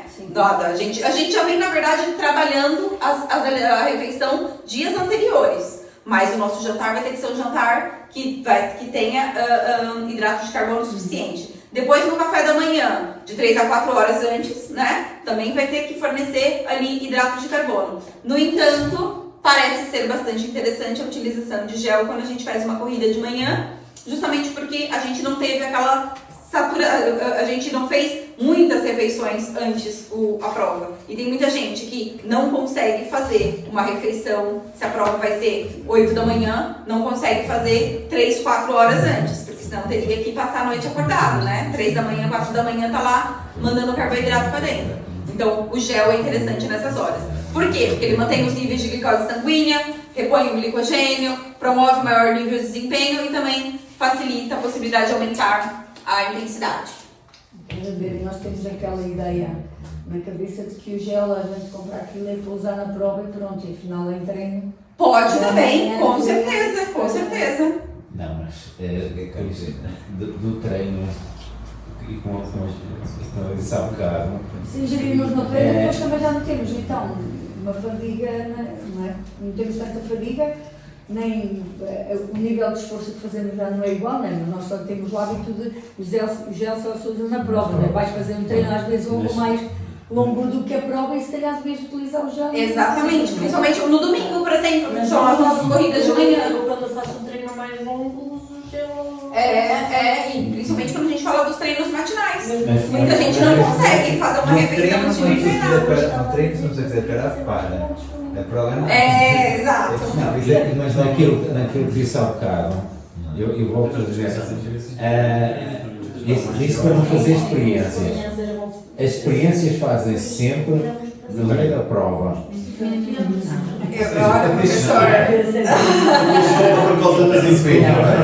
Não, mas na questão Agora falando sério. na questão dos géis e gomas e todos os suplementos, nós temos precisamente esse hábito ou falta de hábito e alguma relutância em experimentar nos treinos. E é preciso experimentar nos treinos, porque às vezes há gente que experimenta os géis, há gente que não experimenta. E há outra gente que chega lá, nas provas em que depois tem lá aquelas lojas, e há uns mais bonitos, e eu deste não conheço, vou experimentar. É o ideal, façam sempre isso. Mas falando sério, mas mesmo quando se experimentam, às vezes experimentamos sem ser no treino. E é diferente. É diferente a gente experimentar, provar, experimentar sem ser em treino, portanto, sem ser com exercício físico, ou experimentar com exercício físico. Portanto, é preciso ver isso. Depois essa questão também, obviamente, da duração do treino. E o que falou há bocado da cafeína, porque muitas vezes nós temos a ideia que a cafeína dá mais power, portanto vamos usar esse. Só que não estando habituados, e às vezes mesmo estando habituados, é mais confortável, é mais agressivo para o estômago e pode... Exatamente, e pode a coisa correr mal, e em vez de a gente correr para além, pode ter que vai correr para o outro lado. Já agora também, tomas cafeína, se tomas cafeína só para provas. Se tomas cafeína regularmente, a cafeína não te faz nenhum efeito na prova. Portanto, a cafeína só faz efeito se não fores consumidor regular de cafeína. Isso, tens que experimentar não tomar cafeína e uma vez tomar cafeína, a se realmente isso porque o nosso corpo adapta-se. Sim. Eu tomo cafeína antes das provas, mas não tomo cafeína mais como só no chocolate. Sim. Mas chocolate tem menos. Se for consumidor regular de cafeína, não faz efeito. Uma pessoa, quando não faz o consumo regular de cafeína, quando faz, se beneficia muito. Sim. De foco, concentração, energia. E agora, se é uma pessoa que está acostumada a tomar 3, 4 cafezinhos no dia, aí até fala, né, que eu tomo café à noite depois do jantar e durmo bem porque o corpo, os seus receptores já estão habituados com aquilo. E aí, para você conseguir se beneficiar da cafeína, você precisa consumir uma quantidade muito superior, que não vai ser o caso, porque você já está ali com seus estoques, seus receptores já estão saturados. Isso também, acima de 400 mg, também já pode causar problemas. Pode, tem a dieta, ou seja, isso é muito importante. Só a cafeína só faz efeito a quem não é consumidor regular de cafeína. Exato. Eu como consumidor, só um parênteses, eu como consumidor também de géis, eu acho bastante interessante para quem for, quem não tiver intolerância à cafeína, porque de facto a parte da cafeína estimula, tem um foco, a determinação que conseguimos introduzir numa pessoa naquela fase em que se calhar estamos a precisar mais daquele incentivo, daquela determinação. É um bocadinho por aí. Atua em dois, na dopamina e na noradrenalina, que são justamente que estão associados com a nossa motivação. Mas se for intolerante, tem que se ver isso, pode ser muito prejudicial. Sim, tem que se ter essa atenção. O resto acho que sim. E também aqui uma questão também que partilho também, Géis com cafeína na parte final de grandes provas também não são benéficos, porque estamos a estimular, a dar uma mensagem para o nosso cérebro de que estamos fortes e estamos ali na luta e tudo mais, e quando o nosso sistema muscular já está nas últimas e podemos estar a criar ali uma lesão por excesso de motivação, ao fim e ao cabo. E também é preciso saber bem onde é que vamos enquadrar esses géis. Eu acredito que seja muito interessante ter de tudo, ter tanto gel com cafeína para um determinado horário e depois ir mantendo a prova com o gel tradicional, não é? Agora, com base nas informações que já foram passadas, tanto pelo Carlos, principalmente, né, as informações que foram passadas pelo Carlos a nível de distribuição de macronutrientes, quem que poderia me dizer aí como que poderia ser uma dieta depois da corrida? Valendo... Olha, essa barrinha tá bonita. Alguém quer essa barrinha? Depois da corrida... Alguém quer essa... Não é bem assim não, Helder. Não é outra coisa. Proteína. É carne.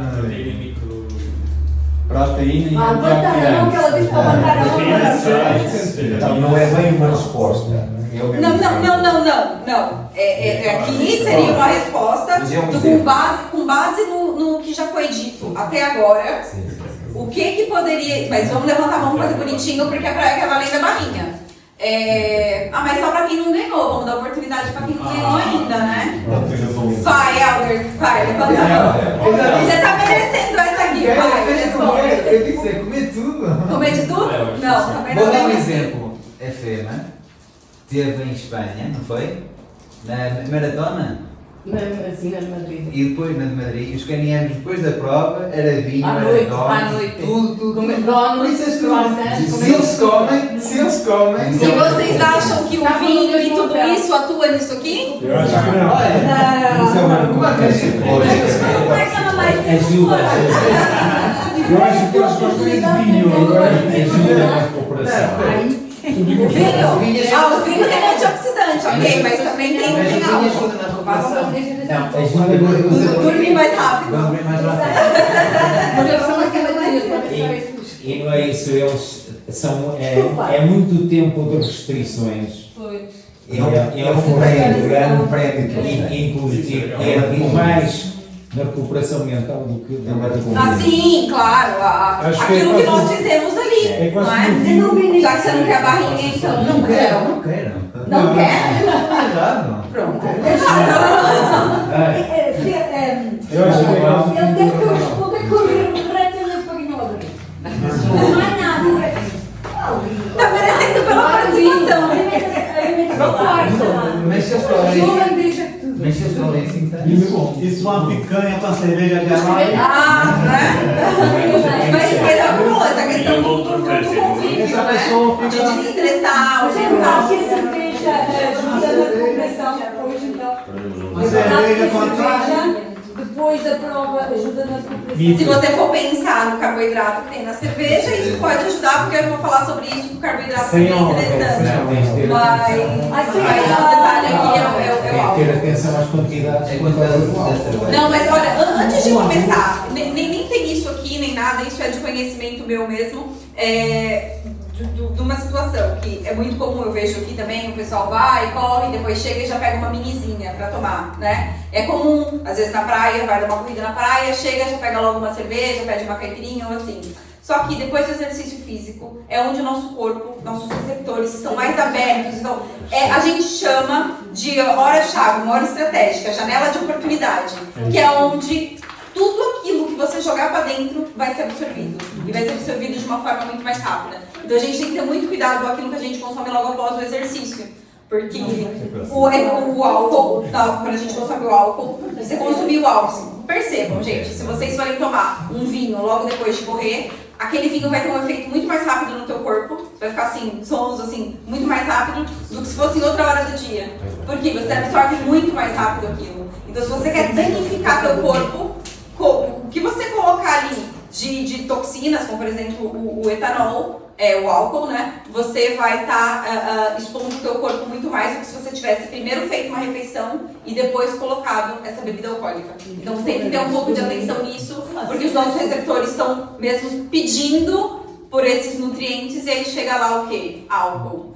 Se fizermos, por exemplo, pode acontecer a pessoa terminar o treino tarde, por exemplo, e fizer logo uma refeição, sei lá, um peito de frango, talvez, seja uma boa opção, certo? Algum hidrato de carbono, vegetais. Eu costumo tomar a proteína e algumas vitaminas e eletrólitos, tudo sintetizado. O meu exemplo é isso que eu queria dizer há bocadinho. Nos 30 minutos. É o que ele está a dizer também. Nos treinos longos e nas provas, eu tomo whey protein. Concentrado. No pós. No pós. Ali estava a recuperação, não é? Isso. Portanto, isso é importante. Whey protein. O shot. Sim. Para a recuperação muscular, pronto. Esse era o meu exemplo, não é? Sim, exato. A gente vai falar sobre suplementos daqui a pouco. Mas é isso, exatamente. Atua mesmo na recuperação. Só que não só proteína. Então é importante a gente falar que também existe uma associação de hidrato de carbono com proteína, principalmente aqueles que contêm aminoácidos essenciais. Aí então a gente fala que ingestão de 6 a 20 gramas de aminoácidos essenciais, junto com 30 a 40 gramas de hidrato de carbono, nas primeiras horas após qualquer tipo de exercício, imediatamente estimula o quê? A síntese proteica muscular. Então isso é bastante importante. Não só proteína, não só carboidrato, mas essa associação de proteína com carboidrato. Agora a gente vai entrar para a parte de falar um pouquinho dos suplementos dietéticos e potenciadores ergogênicos, que é tudo aquilo que vem a parte da nossa alimentação. A gente tem a alimentação básica, né? Comida de verdade, e os suplementos, o nome já diz, vai suplementar, vai complementar aquilo que a nossa refeição não nos supre. Então, pensando um pouquinho em performance, a gente pode estar utilizando o gel de carboidrato, né? Temos aqui um exemplo. Existem já estudos demonstrando que a ingestão desse gel, juntamente com água ou não, melhora o desempenho após corrida intermitente prolongada em indivíduos saudáveis do sexo masculino. Isso por que indivíduos saudáveis do sexo masculino? Porque foi esse estudo aqui, tá? Possivelmente devido à manutenção, né, dos níveis de glicose no sangue devido ali ao exercício. Então, já existem estudos científicos demonstrando os efeitos benéficos da utilização de gel de carboidrato. Aí a gente também tem aqui estudos falando sobre o consumo da cafeína, né? A ingestão de cafeína mostrou um efeito ergogênico significativo no aumento do tempo até a exaustão, aqui também pressão e performance, né? Melhora do desempenho em testes de tempo de corrida, fortalecimento dos níveis de concentração e foco, que a gente tinha comentado anteriormente, né? E, no geral, está estabelecido que o consumo de doses baixas é de 200 a 400, equivalente a 3 a 6 mg de cafeína por quilograma de peso corporal, 1 hora antes do exercício, melhora o desempenho aqui entre 2 a 7%, também foi o que eles conseguiram constatar nesse exercício, nesse artigo de revisão. Senão depois não tem tempo para fazer. Agora falando um pouquinho sobre a beterraba, é interessante a gente abordar um pouquinho sobre a beterraba a nível de suplementação, porque nem sempre a gente consome ela em forma de suco ou na beterraba mesmo. A gente pode fazer o consumo da beterraba em cápsula ou então no pó da beterraba. Ou em shot. Ou num bolo. O shot eu faço no shot, no meu bolo é uma delícia, eu faço no shot. Mas pode-se comprar, o shot pode-se comprar. Aí aqui, ó, a ingestão de suco de beterraba inicia-se dentro de 90 minutos antes do esforço atlético, pois o pico do valor de óxido nítrico ocorre dentro de 2 a 3 horas após a ingestão. Então também é importante saber que não vai ser tomar e já sair correndo, você precisa de um efeito, porque vai ter toda essa... Para além de também ter compostos fenólicos, também tem outros compostos interessantes, a beterraba vai ter principalmente ali o nitrato, que vai ser convertido em oxigênio. Só uma questão, pode ser ignorância minha. Eu vejo, por exemplo, sigo alguns corredores brasileiros e vejo que eles têm suplementação em pó, tal como temos aqui a proteína, ou outros têm muita suplementação em pó de beterraba. Sim. Que encontrei aqui em Portugal. Acho que não se leva para qualquer coisa. Beterraba em pó já tem. Existem algumas marcas que já tem. Sim. Então ainda será pouco tempo. Então algumas marcas estão entrando no mercado agora, mas já tem sim. Tem beterraba em pó. Aí não tem shorts, Tem sim. Já existem marcas com... É interessante ler a informação nutricional, porque tem umas que diz extrato de beterraba em pó, é um pouquinho mais caro. Extrato, porque aí esse já não tem tanta fibra. E tem outros que é só mesmo a beterraba em pó. Que aí já tem fibra, como se fosse a beterraba toda, só que retirando a água, no caso, né? E aí ela já tem um pouquinho mais de fibra, mas você quer ainda mais potente, no caso, tem um extrato. Que aí é mesmo mais os compostos e aí já deixa os açúcares mais gelados, as fibras mais geladas. Mas só uma curiosidade, já agora, ela falou dos... É uma delícia, né? Falou de beterraba, falou das pessoas do Brasil e pronto, nós temos muitos colegas brasileiros, não é? O que o brasileiro precisa mesmo é de magnésio. Muito, não é? muito. Não tanto o sol. Exatamente, era isso, exatamente. Nós temos hoje uma problemática a nível de solo. E os nossos solos já não fornecem aquilo que antigamente fornecia.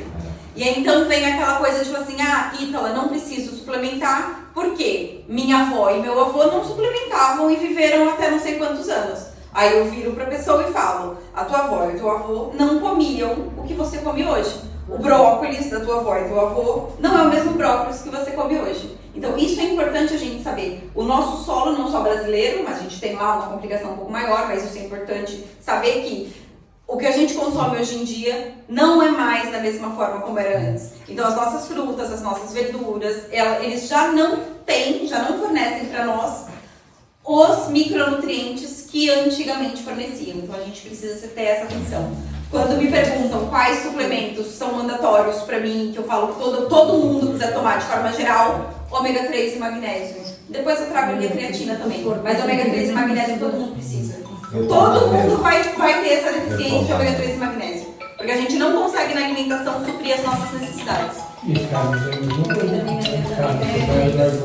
Já não é a mesma coisa, já não fornece os aminoácidos de antigamente, exato. Agora, pensando em recuperação, a gente pode estar fazendo aqui o exemplo do Whey Protein, né? Que esse estudo aqui, por exemplo, fez uma avaliação da utilização do Whey Protein no pré, no pós e no final do teste, que foi um dia após a maratona, né? E eles avaliaram parâmetros bioquímicos relacionados à composição corporal e desempenho. Então eles chegaram aqui à conclusão que a suplementação com Whey Protein exibiu uma redução nos biomarcadores relacionados às funções fisiológicas do estado de pós-treino. Ou seja, menor, assim, é bastante técnico aqui, mas é o quê? São marcadores bioquímicos que estão relacionados à exaustão pós-exercício. E quando a gente faz a utilização do Whey Protein no pré, no pós e no final do teste, a gente tem um melhoramento nesses marcadores, ou seja, uma redução nestes marcadores aqui. E tivemos também melhor desempenho de resistência quando aqui foi em maratona, mas também em caminhada e corrida menorzinhas, de 12 minutos. Um aumento na massa muscular e uma melhora nas lesões do exercício. Então o Whey Protein atuando aí nessa questão de recuperação pós-exercício. Deixa eu perguntar, qual que é melhor, a cápsula ou a de pó? Ou tanto da... O Whey Protein? Olha, geralmente a gente faz a utilização em pó porque a quantidade que a gente utiliza é grande. A gente já utiliza aí porções de whey de 20, 30, 40 gramas, tudo depende da individualidade. Mas uma cápsula vai ter o quê? 1 grama? 1 grama de whey não. Na verdade, nem conheço, né, do meu desconhecimento meu, cápsula de Whey Protein. Cápsula de Whey Protein, a gente pode, colágeno, a gente tem cápsula, que é outra coisa. Mas o Whey Protein a gente faz... A creatina também tem. Não, a creatina tem cápsula e a creatina tem pó, porque a gente está falando de dosagens menores. Mas o Whey Protein a gente fala aí de dosagens maiores. O Whey Protein, gente, nada mais é do que o soro do leite, tá? É a proteína do soro do leite. Isso é o Whey Protein. Aqui a gente tem estudos também com a glutamina. A glutamina é um aminoácido. Nós tivemos aqui uma revisão que fez um compilado dos estudos da utilização da glutamina na pós-corrida. E a suplementação exibiu o quê? O melhoramento de alguns marcadores de fadiga. Então, a glutamina é utilizada mais para isso, tá? Para minimizar a fadiga. E aí teve um aumento da síntese de glicogênio, uma redução do acúmulo de amônia. Isso pensando na fadiga. Para além disso, teve uma melhora da imunidade, que ela também atua nisso por questões intestinais, crescimento muscular, uma melhora nesse sentido, e também uma melhora na saúde mental. Isso a parte da questão de fadiga pós-exercício. Agora, é uma queridinha, porque ela atua não só na performance, mas também na recuperação. Eu falei de gel de carboidrato, falei de cafeína na performance, falei de whey protein na recuperação, falei de glutamina na recuperação, e a creatina atua. Coloquei aqui um coraçãozinho porque é a mesma queridinha. E ela atua tanto em ambos, na performance e na recuperação. E, para além dela fazer tudo isso, ela é o suplemento mais estudado. Ou seja, se você for ver na literatura, é o suplemento que mais vai ter estudo. Tanto demonstrando efeitos positivos, já tiveram casos dependendo do estudo, da forma como ele foi conduzido, de que não chegaram a determinadas conclusões, mas a gente precisa, sempre que a gente for olhar um estudo científico, a gente precisa ver a metodologia. Como que foi conduzido, com quem que foi conduzido, a quantidade que foi conduzido, isso é bastante importante. Então, o que ela exibe? Aumento na força máxima, produção máxima de trabalho, produção de energia, força em alta velocidade, desempenho de sprint, atua também no processo de aumento da massa magra, principalmente quando associada com whey protein depois do treino. Creatina associada ao whey protein depois do treino atua nesse melhoramento da massa magra e redução do tempo de recuperação. Isso aqui é bastante importante também, né? A gente reduz o tempo de recuperação fazendo a utilização deste tipo de suplemento. Aí aqui trago a marca, a Immuner, que fornece esses tipos de suplementos. Então, quem tiver interesse de fazer aquisição de algum tipo de suplemento ou entender mais sobre determinado suplemento, que também lá tem descrito, vocês podem estar acessando o site, fazendo aquisição, tudo mais, até porque é do nosso parceiro aqui, João, que também forneceu essa... Temos um código de desconto dos atletas do ginásio. Temos? Sim. Já está tudo certo? Sim, já divulgamos já. É um código promocional que é de ginásio, exatamente. A gente pode colocar no grupo lá, já está colocado, já está lá no pronto. Então já tem esse código. GCB 10, não é? GCB 10, ou assim, temos um desconto. Ao fazer o check-out, entram no site www.immuner.pro, fazem as vossas compras como um site convencional, qualquer um. A fazer o check-out, colocam o código promocional e automaticamente vos faz o desconto. E aqui para o pessoal de Bragança, sempre que fizerem compras, caem no site, ao fim de 3 horas está no sítio combinado. Quando é para fora, vai via normal. Personalizado. E quem gostar que entregue o João Paulo, ele leva. Deixarem bem, mas se podem entregar a Marlene também, não é importante. Exatamente, eu sou o homem de gás. Agora, para encerrar, a gente falou sobre alimentação, sobre macronutrientes, micronutrientes, a gente deu um foco nisso, mas a gente não pode deixar de falar que a hidratação também é muito importante. Na verdade, ela é mais importante do que todo o resto que a gente falou. O foco foi falar sobre alimentação, por isso que deixei a hidratação assim por último, mas é importante a gente saber que existe sim aqui um protocolo, digamos assim, de hidratação de antes, durante e depois. Se vocês quiserem tirar foto para terem isso depois gravadinho, mas existe aqui, vamos supor, durante as últimas 4 horas antes do exercício, deve ingerir entre 5 a 7 mililitros por quilograma de peso. Isso aqui é importante, para não dar ruim na hora da prova, né? Suspender a ingestão 20 a 30 minutos antes, porque senão depois a gente fica com vontade de fazer xixi. E durante, dependendo do tempo, né, superior a 60 minutos, quando a gente vai para provas mais longas, né, também existe aqui essa associação tanto da água como do carboidrato, eletrólitos também. E no depois a gente precisa focar muito na hidratação pós-prova. Isso também é bastante interessante. Agora, a gente vai para a parte mais gostosa. Estamos aqui com um tempinho um pouquinho, vai ser praticamente um almoço já de vocês, né? Meio-dia e 10. A gente vai se organizar ali, vamos retirar as cadeiras, como é que vamos fazer? A gente vai fazer uma degustação de receitas práticas de pós-treino e a gente vai explicar para vocês qual foi a nossa proposta, o que a gente trouxe para vocês, quais podem ser exemplos assim mais saudáveis de alimentação pós um treino como a gente teve aqui hoje, né? Vocês treinaram, vieram para cá, e quais podem ser exemplos interessantes de alimentos para a gente incluir no pós-treino. Pronto, de parte teórica, quero deixar muito obrigada pela participação.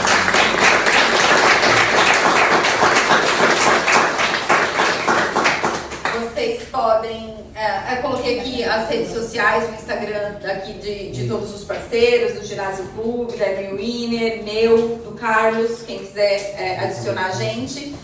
Muito obrigada pela atenção de vocês mesmo, pela participação, foram extremamente participativos. É muito importante pra gente essa interação do grupo, não dá a gente estar aqui só falando, essa participação é muito boa, então muito obrigada. E vamos então para a parte prática, que é a mais gostosa. Peraí, já que estão aqui, para eles lembrar, por causa disso por causa da hidratação, porque às vezes, e especialmente até nas provas mais longas e nas maratonas, a gente não quer chegar pesado, ou seja, quanto mais leve, menos peso tem. E às vezes comete-se o erro de não se fazer uma hidratação correta. E pode acontecer que se nós fizermos uma alimentação correta no antes da prova e uma hidratação correta, nós podemos chegar ao dia da prova com mais 1 quilo ou até um pouco mais do que isso, do que o normal, que às vezes mexe na nossa cabeça.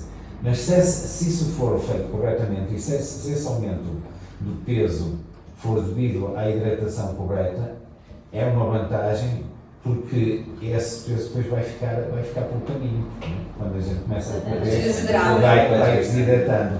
E às vezes nós temos um pouco o receio disso, porque estamos a pesar mais e não fazemos uma hidratação correta, porque depois vamos pesar mais.